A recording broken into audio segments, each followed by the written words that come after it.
कहानी की शुरुआत में हम देखते हैं कि एक वीरान आइलैंड पर एक जहाज आकर गिरता है और वो जहाज एक यूएस आर्मी सोल्जर का होता है। और कुछ ही देर बाद उस जहाज का पायलट भी पैराशूट से सेफली जमीन पर लैंड कर जाता है। लेकिन जमीन पर लैंड करते ही वो सोल्जर देखता है कि एक दूसरा जहाज भी जमीन की तरफ आ रहा है और वो जहाज एक जापानीज पायलट का होता है। अब जैसे ही वो जापानीज पायलट जमीन पर लैंड करता है तो यह दोनों एक दूसरे को देखकर लड़ने के लिए अपने अपने हथियार निकाल लेते हैं, क्योंकि ये वर्ल्ड वॉर 2 का वक्त है और इस वक्त जापान और यूएस के बीच वॉर चल रही होती है। इसीलिए यह दोनों एक दूसरे से लड़ने लगते हैं और लड़ते लड़ते यह दोनों एक पहाड़ की चोटी पर पहुंच जाते हैं, जहां जैसे ही वह जापानीज यूएस सोल्जर को मारने वाला होता है तभी अचानक दो बड़े बड़े हाथ इनको नजर आते हैं और फिर उनके सामने एक बहुत ही बड़ा जायंट गोरिल्ला आता है, जिसे देखकर इन दोनों की आंखें खुली की खुली रह जाती हैं। अब यहाँ सीन शिफ्ट होता है और हम सीधा 1973 में पहुंचते हैं, जहां हम व्हाइट हाउस के बाहर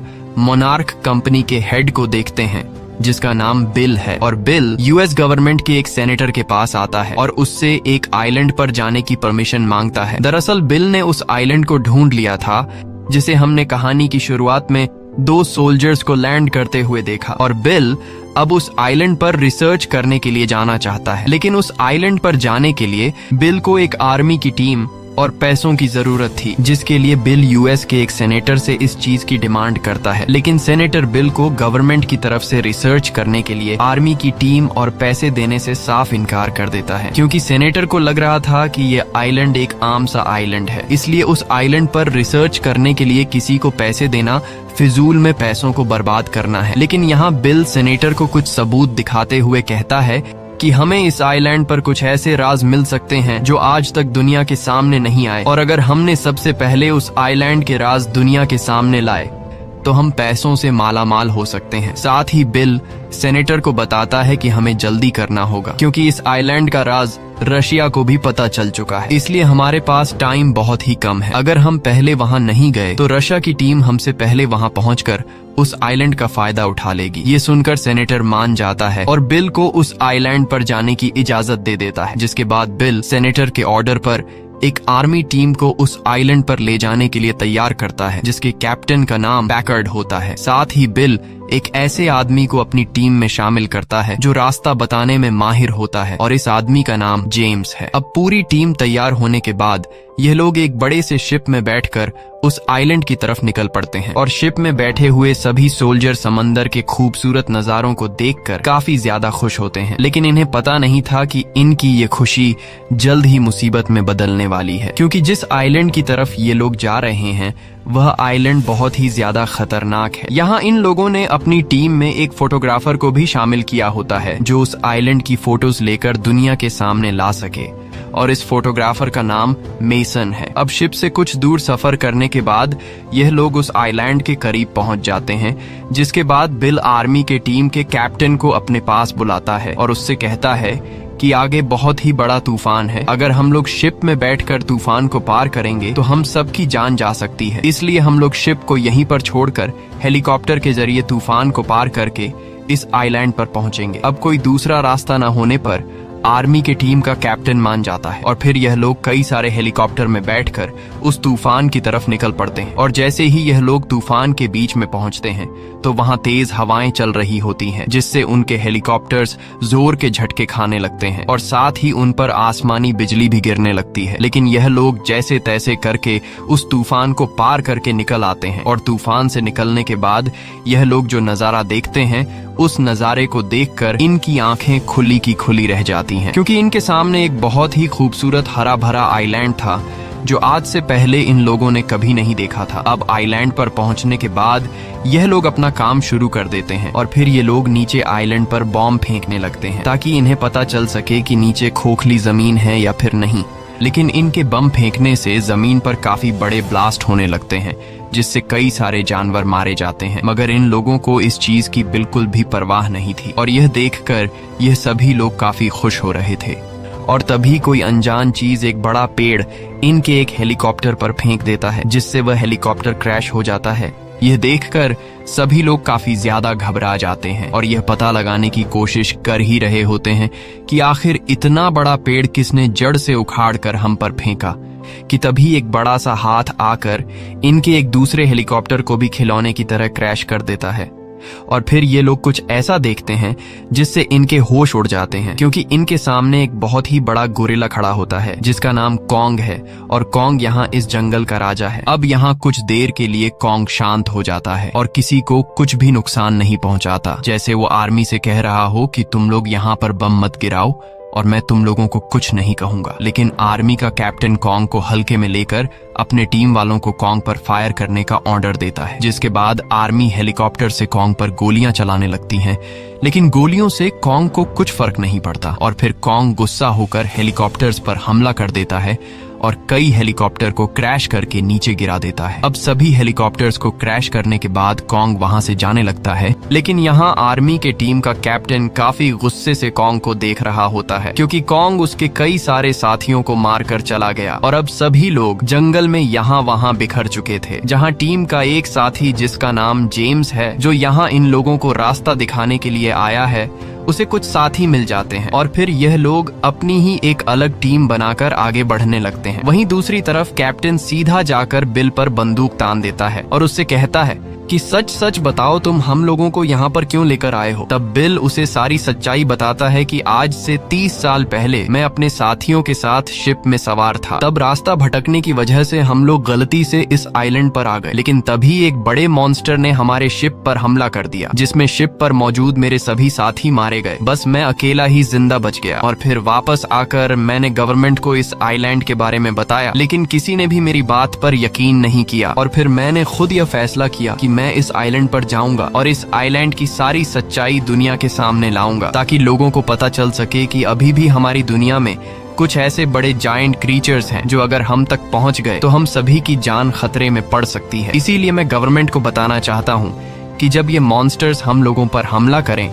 तो हम लोग इन मॉन्स्टर्स के हमले के लिए तैयार रहें। वहीं दूसरी तरफ बाकी लोगों को दिखाया जाता है जो जंगल में आगे की तरफ बढ़ रहे होते हैं, और जैसे ही यह लोग नदी के किनारे पर पहुंचते हैं तो यह लोग अपने सामने एक बहुत ही बड़ा बुल देखते हैं, जिसे देखकर ये सभी लोग काफी ज्यादा घबरा जाते हैं और जल्दी से बुल पर बंदूकें तान लेते हैं। लेकिन यहाँ जेम्स सभी को बंदूक नीचे करने को कहता है और बताता है कि यह बुल हमें नुकसान नहीं पहुंचाएगा। अब यह लोग जैसे ही बंदूक नीचे करते हैं तो वह बुल भी मुड़कर दूसरी तरफ जाने लगता है। वहीं दूसरी तरफ कैप्टन की टीम जंगल में आगे बढ़ रही होती है और जैसे ही यह लोग एक घने बांस के जंगल में पहुंचते हैं तो तभी अचानक एक सोल्जर के मुंह के आर पार एक बांस चला जाता है और फिर वो बांस उस सोल्जर के मुंह से निकल जाता है। अब जब यह लोग ऊपर की तरफ देखते हैं तो इन्हें पता चलता है कि यह कोई बांस नहीं था,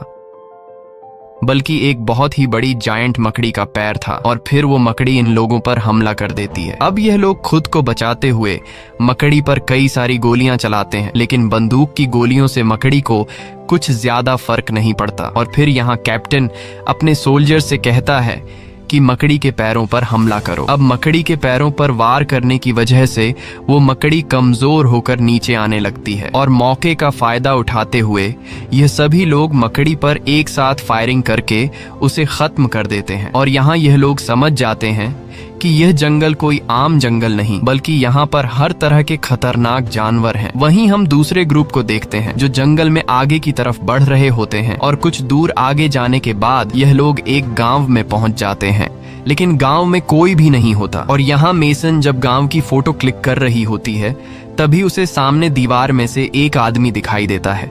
और फिर देखते ही देखते और भी कई सारे लोग बाहर निकल आते हैं। दरअसल ये यहाँ के आदिवासी लोग होते हैं जो पिछले कई सालों से यहीं पर रह रहे हैं, और यह आदिवासी लोग चारों तरफ से इन लोगों को घेर लेते हैं। साथ ही यह लोग भी आदिवासियों पर बंदूकें तान देते हैं, और जैसे ही यह लोग एक दूसरे पर हमला करने वाले होते हैं तभी एक लंबी दाढ़ी मूंछ वाला आदमी आदिवासियों के बीच में से बाहर निकलता है, जिसका नाम मार्लो है। और मार्लो वही आदमी है जिसे हमने कहानी की शुरुआत में जहाज से गिरते हुए देखा था। और मार्लो पिछले 28 सालों से यहीं आदिवासी लोगों के साथ रह रहा है। यहाँ मार्लो आगे आते हुए सभी लोगों से कहता है कि अपनी बंदूकें नीचे करो, ये लोग तुम्हें कुछ भी नहीं करेंगे। और फिर ये लोग मार्लो की बात मान लेते हैं। मार्लो इन सभी लोगों को देखकर काफी खुश होता है, क्योंकि उसने पिछले 28 सालों से बाहरी दुनिया का कोई भी इंसान नहीं देखा था। वहीं दूसरी तरफ हम एक सोल्जर को देखते हैं जो अपने साथियों से बिछड़ गया होता है, और जैसे ही वो नदी से पानी पीने वाला होता है तभी उसे कुछ हलचल सुनाई देती है, और फिर अचानक उसके सामने कॉन्ग आता है, जिसे देखकर सोल्जर बहुत ज्यादा घबरा जाता है। और फिर कॉन्ग उस सोल्जर की तरफ आने लगता है। ये देखकर घबराते हुए वह सोल्जर जल्दी से एक चट्टान के पीछे छुप जाता है। अब यहाँ कॉन्ग उस सोल्जर को अच्छी तरह से देख तो लेता है, लेकिन कॉन्ग उसे कुछ भी नहीं कहता। ये देखकर हमें पता चलता है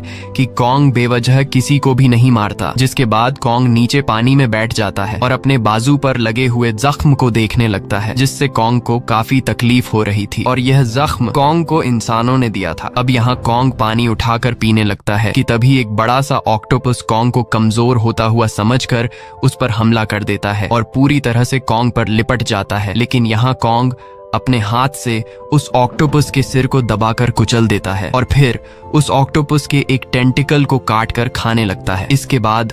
कॉन्ग उस ऑक्टोपस को घसीटकर रात के खाने के लिए अपने साथ ले जाने लगता है। ये देखकर वो सोल्जर समझ जाता है कि कॉन्ग कितना ज्यादा पावरफुल है। वहीं दूसरी तरफ मार्लो बाकी लोगों को एक पुराने से शिप के पास लेकर आता है, और शिप के अंदर आते ही यह लोग देखते हैं कि इन आदिवासियों ने शिप के अंदर अपना एक मंदिर बनाया हुआ है जहाँ ये लोग पूजा करते हैं। और यहाँ आदिवासी लोगों ने पत्थरों पर कॉन्ग की एक बड़ी पेंटिंग बनाई होती है जिसकी ये लोग पूजा करते हैं। यहाँ मार्लो ग्रुप के लोगों को समझाता है कि यह आदिवासी लोग कॉन्ग को अपना ईश्वर मानते हैं, क्योंकि कॉन्ग हमारी सेफ्टी करता है। अगर कॉन्ग नहीं होता तो हम सब मारे जाते, क्योंकि यहाँ जमीन के नीचे कुछ ऐसी छिपकलियां हैं जो बहुत ही ज्यादा खतरनाक है और इंसानों की जान लेने के लिए हर वक्त तैयार बैठी हैं। लेकिन कॉन्ग की वजह से वो छिपकलियां हम पर हमला नहीं कर सकती। साथ ही मार्लो बताता है कि कॉन्ग अपनी प्रजाति का आखिरी बचा हुआ सैंपल है, क्योंकि इन छिपकलियों ने कॉन्ग की पूरी फैमिली को मार दिया है और अब कॉन्ग के डर से वो छिपकलियां जमीन के नीचे रह रही है। तब यहाँ जेम्स मार्लो से पूछता है कि कॉन्ग ने हम पर हमला क्यों किया, जिस पर मार्लो बताता है कि तुम लोग जब हेलीकॉप्टर से इस आइलैंड के अंदर आए तब तुम लोगों ने जमीन पर बॉम्ब फेंककर कई सारे जानवरों को मार दिया, जिस वजह से कॉन्ग ने गुस्सा होकर तुम लोगों पर हमला किया। साथ ही मार्लो बताता है कि तुम्हारे बॉम्ब फेंकने की वजह से जमीन से कई सारी छिपकलियां बाहर निकल आई, लेकिन कॉन्ग ने उन सभी छिपकलियों को मार दिया। अगर उस वक्त कॉन्ग छिपकलियों को नहीं मारता तो वो छिपकलियां तुम सभी को मार कर वापस जमीन में चली जाती। अब यहाँ मार्लो जेम्स से पूछता है कि तुम लोग यहाँ पर क्यों आए हो, जिस पर जेम्स बताता है कि हम लोग इस आइलैंड पर रिसर्च करने के लिए आए हैं और अब हमें इस आइलैंड की पूरी सच्चाई पता चल चुकी है, इसलिए अब हम सभी लोगों को वापस जाना होगा। लेकिन वापस जाने के लिए हमारे पास जो हेलीकॉप्टर थे उन्हें तो कॉन्ग क्रैश कर चुका है, इसलिए अब हमें पैदल ही आगे बढ़ते हुए इस आइलैंड के नॉर्थ की तरफ जाना है, जहां हमारा एक शिप इंतजार कर रहा है। ये सुनकर मार्लो कहता है कि अगर तुम लोग पैदल ही नॉर्थ की तरफ जाओगे तो तुम्हें नॉर्थ तक पहुंचने में कई हफ्ते लग सकते हैं, लेकिन मेरे पास एक बोट है, मगर उस बोट में थोड़ी बहुत खराबी है। अगर तुम लोग उसे ठीक कर लो तो हम जल्द ही नॉर्थ तक पहुंच सकते हैं। ये सुनकर जेम्स मार्लो की बात मान जाता है और फिर ये सभी लोग मिलकर बोट को ठीक करने के काम पर लग जाते हैं। वहीं मेसन आदिवासी लोगों की फोटो लेने लगती है और वो लोग कैमरा में अपनी फोटोज देखकर काफी खुश होते हैं, क्योंकि उन्होंने कैमरा जैसी चीज को पहली बार देखा था। और तभी मेसन को पास की नदी से किसी चीज की चिल्लाने की आवाज सुनाई देती है, जिसे सुनकर मेसन फौरन उस तरफ जाती है और वहां मेसन देखती है कि एक हेलीकॉप्टर के नीचे एक बुल का बच्चा फंसा हुआ है। ये देखकर मेसन उस हेलीकॉप्टर को हटाने की पूरी कोशिश करती है, लेकिन मेसन में इतनी ताकत कहाँ थी। पर तभी कोई हेलीकॉप्टर को बुल के सर से हटाकर बुल को आजाद कर देता है, और ऐसा करने वाला कोई और नहीं बल्कि कॉन्ग होता है, जिसे देखकर मेसन घबरा जाती है। लेकिन कॉन्ग मेसन को कुछ नहीं कहता और वह मेसन को नफरत भरी निगाहों से देखकर चला जाता है। ये देखकर मेसन समझ जाती है कि कॉन्ग हमसे नाराज है क्योंकि हमने उसे जख्मी किया है। वहीं अब बोट पूरी तरह से तैयार हो चुका होता है और यहाँ मार्लो पिछले 28 सालों से आदिवासियों के साथ रहते हुए आखिरी बार आदिवासियों को अलविदा करके बाकी लोगों के साथ बोट में बैठकर यहाँ से निकल पड़ता है। वहीं दूसरी तरफ हम उस सोल्जर को देखते हैं जो अपने ग्रुप से बिछड़ गया होता है और वो सोल्जर एक कटे हुए पेड़ के ऊपर बैठा होता है। पर तभी वो कटा हुआ पेड़ हिलने लगता है और यह सब महसूस करते हुए वो सोल्जर तुरंत खड़ा हो जाता है और यहाँ उसे पता चलता है कि यह कोई पेड़ नहीं बल्कि एक क्रीचर है। और अब वो क्रीचर सोल्जर को मारने के लिए आगे बढ़ता है, लेकिन यहाँ जल्दी से वो सोल्जर अपनी बंदूक उठाकर उस क्रीचर पर गोलियां चलाता है, मगर उस क्रीचर पर गोलियों का असर ही नहीं हो रहा था। लेकिन फिर भी वो क्रीचर जल्दी से अपना सिर छुपाकर वहां से जाने लगता है। दरअसल उस क्रीचर ने आने वाले खतरे को महसूस कर लिया था और अब जैसे ही वो सोल्जर पीछे की तरफ मुड़ता है तभी एक बड़ी सी छिपकली आकर उस सोल्जर को जिंदा निगल लेती है। वहीं दूसरी तरफ बाकी लोग बोट में सवार होकर आगे की तरफ बढ़ रहे होते हैं। यहाँ मार्लो टीम के एक साथी को अपनी 28 साल पुरानी जिंदगी के बारे में बताते हुए कहता है कि इस दुनिया में मेरी वाइफ और मेरा एक बेटा है और आज से 28 साल पहले जब मैं वर्ल्ड वॉर 2 लड़ने के लिए जा रहा था तब मेरा बेटा 1 साल का था, लेकिन अब मेरा बेटा बड़ा हो चुका होगा और अब मेरी जिंदगी की आखिरी ख्वाहिश ये है कि मैं अपने बेटे को देख सकूं। अब रात भर बोट में सफर करने के बाद जब सुबह होती है तो इन लोगों ने काफी लंबा रास्ता तय कर लिया होता है और लकीली यहाँ इनका रेडियो भी काम करना शुरू कर देता है और फिर एक सोल्जर दूसरे ग्रुप के कैप्टन से कांटेक्ट करता है, जहाँ इन दोनों ग्रुप्स को एक दूसरे का लोकेशन पता चल जाता है और यहाँ सोल्जर कैप्टन से कहता है कि हम लोग जल्द ही तुम्हारे पास पहुँचने वाले हैं। अब दूसरी टीम से बात होने के बाद ये सभी लोग काफी खुश होते हैं, लेकिन तभी एक बड़ा सा चमगादड़ आकर टीम के एक साथी को उठाकर ले जाता है और देखते ही देखते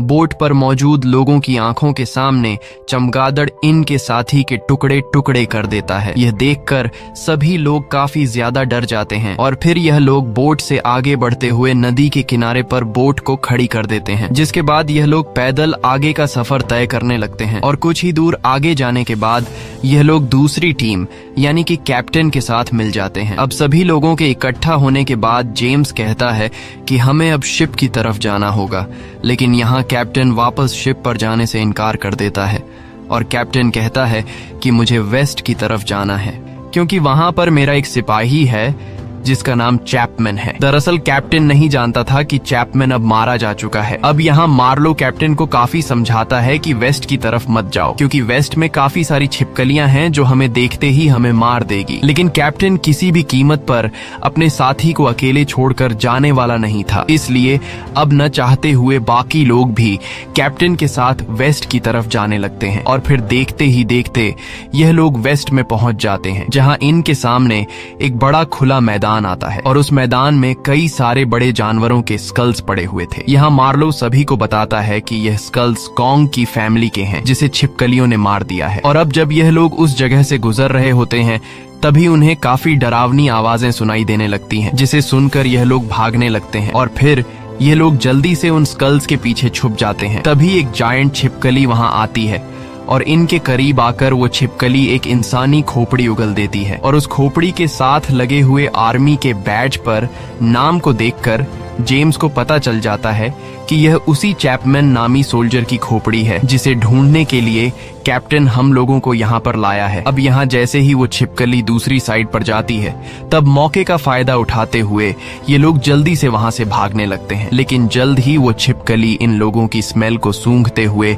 वहां पहुंच जाती है और इनके एक साथी को जिंदा निगल लेती है। अब यहाँ सभी लोग एक साथ मिलकर उस जायंट छिपकली पर गोलियां चलाते हैं, लेकिन वो छिपकली धुंध का फायदा उठाते हुए पीछे हटकर इनसे छुप जाती है। अब यहाँ इन लोगों को पता था कि यह छिपकली हम पर फिर छुपके से वार करेगी, इसलिए ये लोग पहले से उस छिपकली के हमले के लिए तैयार बैठ जाते हैं और जैसे ही वो छिपकली इन पर फिर से हमला करने के लिए आती है तब एक सोल्जर उस छिपकली पर मशीन गन से कई सारी गोलियां चलाता है, लेकिन छिपकली पर गोलियों का कुछ ज्यादा असर नहीं होता और फिर वह छिपकली उस सोल्जर को अपनी जुबान से पकड़कर जिंदा निगल लेती है। अब उस सोल्जर को मारने के बाद वह छिपकली मेसन के पीछे पड़ जाती है, लेकिन मेसन उन बड़े बड़े स्कल्स के बीच में से दौड़ते हुए छिपकली से खुद को बचा लेती है और इसी दौरान आग लगने की वजह से जहरीली गैस के बॉम्ब फट जाते हैं, जिस वजह से चारों तरफ जहरीली गैस फैल जाती है और अब वह जायंट छिपकली इनके लिए काफी नहीं थी कि तभी वहां पर चमगादड़ भी आ जाते हैं और इन लोगों पर हमला करने लगते हैं, लेकिन यहाँ जेम्स गैस मास्क पहनकर तलवार से कई चमगादड़ों को मार गिराता है। अब यहाँ वह छिपकली चमगादड़ों की वजह से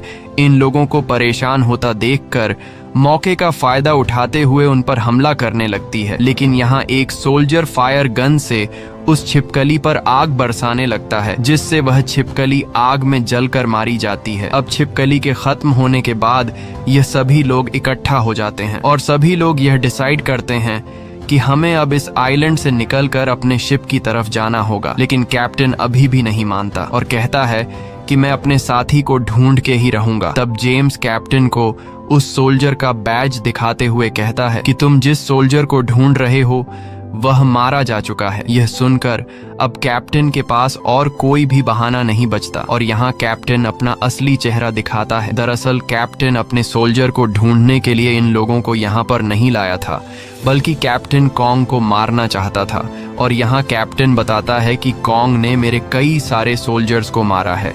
इसलिए अब मैं कॉन्ग से अपने साथियों का बदला लेकर ही रहूंगा। तब यहाँ सभी लोग कैप्टन को समझाते हैं कि कॉन्ग कोई बुरा जानवर नहीं है, बल्कि वह तो हमारी छिपकलियों से सेफ्टी कर रहा है। अगर तुमने कॉन्ग को मार दिया तब छिपकलियां जमीन से निकलकर हम सभी को मार डालेगी। लेकिन कैप्टन बहुत ही घटिया इंसान था और वह किसी की भी बात नहीं सुनता, जिसके बाद जेम्स फैसला करता है कि हम लोग वापस शिप की तरफ जा रहे हैं और अगर तुम कॉन्ग को मारने के लिए जाना चाहते हो तो तुम जा सकते हो। अब यहाँ ये लोग फिर से दो ग्रुप्स में बंट जाते हैं और सोल्जर्स को ना चाहते हुए अपने कैप्टन के साथ जाना पड़ता है। वहीं जेम्स का ग्रुप जंगल में आगे की तरफ बढ़ रहा होता है, लेकिन यहाँ इन लोगों को आगे का रास्ता समझ नहीं आ रहा होता कि हमें किस तरफ जाना चाहिए। इसलिए जेम्स और मेसन डिसाइड करते हैं कि हम दोनों सामने के पहाड़ के ऊपर चढ़ेंगे, जहाँ ऊपर पहाड़ की चोटी से हम अपने शिप को देखेंगे कि हमारी शिप कहाँ पर है। इसके बाद यह दोनों पहाड़ के ऊपर चढ़ना शुरू कर देते हैं और कुछ ही देर बाद यह दोनों ऊपर पहाड़ की चोटी पर पहुंच जाते हैं, जहां यह लोग अपने शिप को तो नहीं देख पाते। लेकिन तभी इनके सामने कॉन्ग आ जाता है, जिसे देखकर यह दोनों बिना हिले डुले बिल्कुल एक स्टैच्यू की तरह सीधे खड़े हो जाते हैं, क्योंकि इन्हें पता था कि अगर हमने कॉन्ग के सामने कोई भी हरकत की तो हमारी मौत पक्की है। अब यहाँ कॉन्ग इनके काफी करीब आकर इन्हें देखने लगता है और मेसन पूरी तरह से हिम्मत जुटाकर अपना हाथ कॉन्ग की बॉडी से टच करती है, लेकिन कॉन्ग मेसन से कुछ भी नहीं कहता, जिससे मेसन समझ जाती है कि कॉन्ग इंसानों को नहीं मारना चाहता। वहीं दूसरी तरफ कैप्टन अपने साथियों के साथ मिलकर कॉन्ग के लिए जाल बिछा देता है और नदी के पानी में फ्यूल डालकर नदी को आग लगा देता है। यह देखकर कॉन्ग जल्दी से वहां पर पहुंच जाता है, लेकिन कॉन्ग को इस बात की खबर नहीं थी कि ये असल में उसके लिए बिछाया हुआ एक जाल है। और कॉन्ग के वहां पहुंचते ही कैप्टन जमीन में लगे हुए लैंड माइंस को ब्लास्ट कर देता है, जिससे कॉन्ग आग में जलने लगता है और एक बार फिर से कैप्टन कॉन्ग को गुस्सा कर देता है। लेकिन इस बार आग में जलने की वजह से कॉन्ग काफी ज्यादा कमजोर होकर नीचे जमीन पर गिर जाता है और अब कैप्टन कॉन्ग के आसपास बॉम्ब लगाकर उसे उड़ाना चाहता है। लेकिन इससे पहले कि कैप्टन कॉन्ग को बॉम्ब से उड़ा पाता, तभी वहां पर जेम्स, मार्लो और मेसन आ जाते हैं और यह तीनों कैप्टन को गन पॉइंट पर ले लेते हैं और कैप्टन से कहते हैं कि हम तुम्हें कॉन्ग को मारने नहीं देंगे, क्योंकि कॉन्ग को मारना तुम्हारी सबसे बड़ी गलती साबित होगी। अगर कॉन्ग मारा गया तो जमीन के अंदर रह रही सबसे बड़ी जायंट छिपकली बाहर आकर हम सभी को मार देगी। लेकिन कैप्टन पर किसी की भी बातों का असर नहीं होता और कैप्टन अपने सोल्जर से कहता है कि इन सभी को मार डालो। लेकिन अब कैप्टन के जो सोल्जर्स हैं वह सभी कैप्टन के खिलाफ हो जाते हैं, क्योंकि उन्हें भी इस बात का अंदाजा हो चुका था कि कॉन्ग हमारा दुश्मन नहीं है, बल्कि हमारा दुश्मन जमीन के अंदर रहने वाली जायंट छिपकली है। और तभी नदी के बीच में से एक बहुत ही बड़ी जायंट छिपकली बाहर निकलती है, क्योंकि उसे पता चल गया होता है कि कॉन्ग अभी कमजोर हो चुका है। और यहाँ मार्लो सभी को बताता है कि यही है वह जायंट छिपकली जो अभी तक जमीन के नीचे सो रही थी। अब यहाँ सभी लोग उस छिपकली को देखकर वहाँ से भाग जाते हैं, लेकिन कैप्टन नहीं भागता, क्योंकि कैप्टन अब कॉन्ग के साथ साथ उस छिपकली को भी उड़ाना चाहता था। और जैसे ही कैप्टन बॉम्ब के साथ अटैच हुए रिमोट का बटन दबाने वाला होता है, तभी कॉन्ग होश में आकर अपने हाथ से कैप्टन को वहीं पर कुचल देता है। इसके बाद कॉन्ग और छिपकली के बीच फाइट शुरू हो जाती है और यह दोनों एक दूसरे पर काफी जोरदार वार करने लगते हैं। वहीं बाकी लोग अपने बोट की तरफ भागना शुरू कर देते हैं, लेकिन तभी इनके पीछे छिपकली पड़ जाती है और यहाँ एक सोल्जर अपने हाथ में 2 ग्रेनेड्स पकड़कर छिपकली को उस पर हमला करने के लिए बुलाता है। दरअसल इस सोल्जर का प्लान था कि जैसे ही यह छिपकली मुझे खाने लगेगी तब मैं ग्रेनेड से अपने साथ इस छिपकली को भी उड़ा दूंगा। लेकिन छिपकली बहुत ही ज्यादा चालाक थी और वह इस सोल्जर की चाल को समझ चुकी थी, इसलिए वह छिपकली अपनी पूंछ से सोल्जर को दूर फेंक कर मार डालती है। इसके बाद छिपकली बाकी लोगों के पीछे पड़ जाती है और जैसे ही छिपकली इन लोगों को मारने वाली होती है तभी पीछे से उड़ते हुए कॉन्ग एक बड़ा पत्थर छिपकली के सर पर दे मारता है। अब यहाँ मौके का फायदा उठाते हुए सभी लोग वहाँ से भागने लगते हैं और यहाँ कॉन्ग और छिपकली के बीच फिर से फाइट शुरू हो जाती है और वह छिपकली कॉन्ग की गर्दन पर वार करती है। लेकिन कॉन्ग जैसे तैसे करके छिपकली से खुद को छुड़ाकर उसे सामने के पहाड़ पर दे मारता है। लेकिन छिपकली भी हार मानने वाली नहीं थी और वह फिर से कॉन्ग पर टूट पड़ती है। दूसरी तरफ मेसन पहाड़ की एक छोटी पर खड़ी होकर फ्लेयर गन चलाती है ताकि शिप में मौजूद लोगों को इनका सिग्नल मिल जाए। वहीं कॉन्ग और छिपकली के बीच अभी तक फाइट चल रही होती है और यहाँ छिपकली कॉन्ग को उठाकर एक पुराने शिप पर दे मारती है, जिससे कॉन्ग बुरी तरह से जंजीरों में फंस जाता है और खुद को जंजीरों से आजाद नहीं कर पाता। और अब छिपकली कॉन्ग को मारने के लिए आगे बढ़ती है, लेकिन इससे पहले कि वह छिपकली कॉन्ग को मार पाती तभी ग्रुप का एक साथ ही मशीन गन से छिपकली पर गोलियां बरसाना शुरू कर देता है, जिससे छिपकली काफी गुस्सा हो जाती है और वह छिपकली कॉन्ग को छोड़कर उस सोल्जर को मारने के लिए आगे बढ़ती है। अब वह छिपकली जैसे ही उस सोल्जर के काफी करीब पहुंचती है तब यहाँ मेसन फ्लेयर गन की गोली चलाकर उस छिपकली को सीधा सर में शूट कर देती है, जिससे उस छिपकली का ध्यान मेसन की तरफ चला जाता है। वहीं कॉन्ग पूरी तरह से जोर लगाकर उन जंजीरों को तोड़ देता है और फिर कॉन्ग एक जंजीर के साथ बंधे हुए पंखे को देखकर उसे एक हथियार की तरह इस्तेमाल करता है और सीधा जंजीर से बंधा हुआ पंखा छिपकली की तरफ फेंककर उस छिपकली के पेट में घोंप देता है, जिससे छिपकली नीचे गिर जाती है।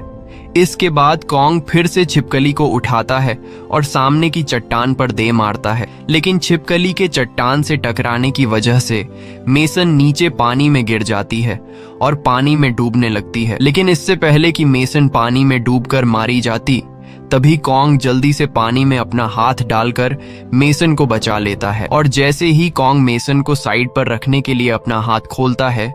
तभी पीछे से फिर से छिपकली कॉन्ग पर हमला कर देती है। अब यहाँ कॉन्ग छिपकली के सामने कमजोर पड़ गया था, क्योंकि एक हाथ में मेसन होने की वजह से कॉन्ग उस छिपकली से एक हाथ से लड़ रहा था और यहाँ वह छिपकली सीधा कॉन्ग के उस हाथ को खाने की कोशिश करती है जिसमें मेसन थी। लेकिन कॉन्ग अपना पूरा हाथ छिपकली के मुंह के अंदर डालकर उसकी जुबान पूरी तरह से बाहर निकालकर काट देता है, जिससे फाइनली उस जायंट छिपकली की मौत हो जाती है। अब यहाँ कॉन्ग बहुत ही आराम से अपनी हथेली खोलता है और देखता है कि मेसन मारी जा चुकी है। ये देखकर कॉन्ग बड़ी मायूसी से मेसन को एक साइड पर रख देता है, पर तभी मेसन की सांसें वापस आ जाती हैं और यहाँ हमें पता चलता है कि मेसन मरी नहीं थी बल्कि वह बेहोश हो गई थी। मेसन के होश में आने के बाद कॉन्ग पीछे मुड़कर मेसन को देखता है और वहाँ से जाने लगता है। अब यहाँ सभी लोग बोट में बैठकर वापस आने लगते हैं। साथ ही साथ ये लोग एक दूसरे से वादा करते हैं कि इस आइलैंड से बाहर जाने के बाद हम लोग गवर्नमेंट को इस आइलैंड के बारे में कभी भी नहीं बताएंगे, क्योंकि अगर गवर्नमेंट को कॉन्ग के बारे में पता चला तो गवर्नमेंट कॉन्ग को अपने साथ एक्सपेरिमेंट के लिए ले जाएगी। इसलिए यह आइलैंड जैसा है वैसा ही रहना चाहिए। मूवी के आखिर में हम देखते हैं